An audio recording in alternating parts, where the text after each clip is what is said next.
African Ancestral Tradition Herbal Protocol for Chronic and Recurrent Typhoid, a sacred African herbal and spiritual approach to deep-seated illness. In African ancestral tradition, when an illness refuses to leave the body despite repeated treatments, it is never regarded as an ordinary sickness. Such a condition is understood as a deep-rooted imbalance, one that has settled into the blood, weakened the organs of cleansing, and diminished the body's spiritual and immune defenses. Typhoid fever, especially when it becomes stubborn and recurring, belongs to this class of illnesses. Our ancestors recognized that some diseases do not merely pass through the body, they establish residence when the internal environment becomes weak or polluted. African ancestral tradition therefore teaches that true healing must go beyond symptom suppression. It must involve cleansing, strengthening, spiritual alignment, and restoration of balance, all carried out in obedience to ancestral law and natural order.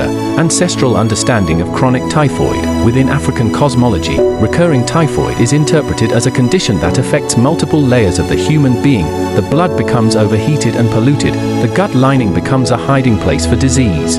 The liver becomes overburdened and weak, the immune force, life vitality, is depleted, the spiritual shield surrounding the body is compromised. This is why antibiotics alone often fail in stubborn cases. African ancestral tradition treats typhoid as a blood and gut illness, one that must be addressed through botanical power, dietary discipline, and spiritual cleansing. African ancestral tradition herbal protocol, 14 to 21 day healing cycle. This protocol is designed as a complete ancestral treatment cycle. 14 days is sufficient for moderate cases, while deeply entrenched cases require 21 days to fully uproot the illness and restore strength, core medicinal plants and their ancestral functions. 1. Enantia chlorantha, African yellowwood bark. African yellowwood is one of the most respected fever and infection medicines in ancestral pharmacology. It is known for its ability to purify the blood, cool internal heat, and destroy stubborn pathogens such as Salmonella typhi. In ancestral language, yellow bark is said to drive sickness out of hiding. Preparation involves boiling the bark for 20 to 30 minutes to extract its strength. 1 glass is taken in the morning and 1 at night. 2. Carica papaya, unripe papaya leaves. Papaya leaves serve as both a cleanser and a rebuilder. They strengthen the blood, support liver function, reduce fever, and restore appetite and vitality. Fresh leaves are squeezed and filtered. 2 tablespoons are taken twice daily. Honey or lime may be added to moderate bitterness without reducing potency. 3. Alstonia bunei, God's tree, known across Africa as a master fever tree. Alstonia bunei relieves body pain, strengthens immunity, and assists the body in resisting recurring infections. Within African ancestral tradition, it is regarded as a tree of endurance and resilience. It is combined with African yellowwood and boiled together. 1 glass is taken morning and evening. 4. Neem leaves, Azadirachta indica. Neem is a sacred purifier. It cleanses the blood, destroys bacteria, and awakens dormant immune strength. Because of its potency, neem is used carefully. Half a cup is taken daily for 5 to 7 days only. Excessive use is discouraged. 5. Lemon, ginger, and garlic combination. This trio supports digestion, improves circulation, and assists the body in flushing toxins released as the disease dies off. It also reduces nausea and digestive discomfort.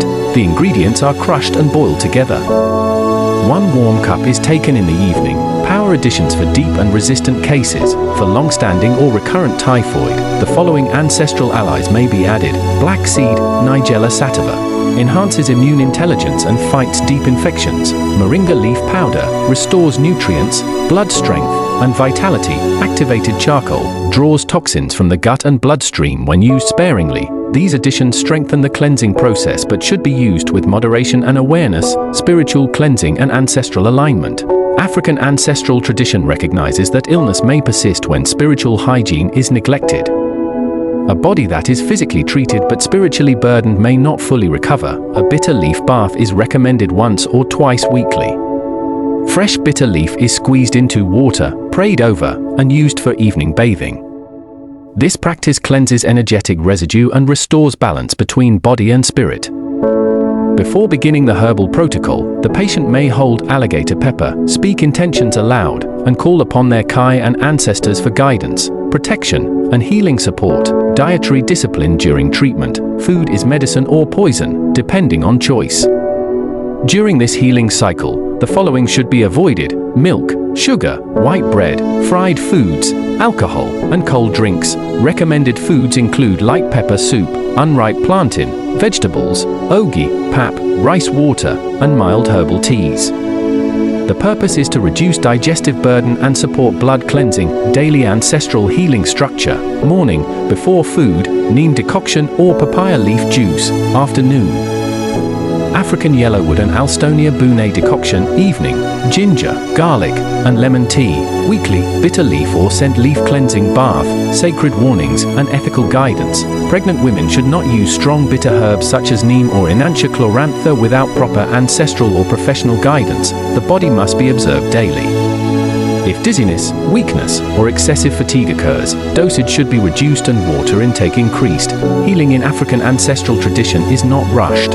It is guided by balance, discipline, and respect for the body. Closing reflection: this African ancestral tradition herbal protocol is not merely a treatment, it is a restoration process.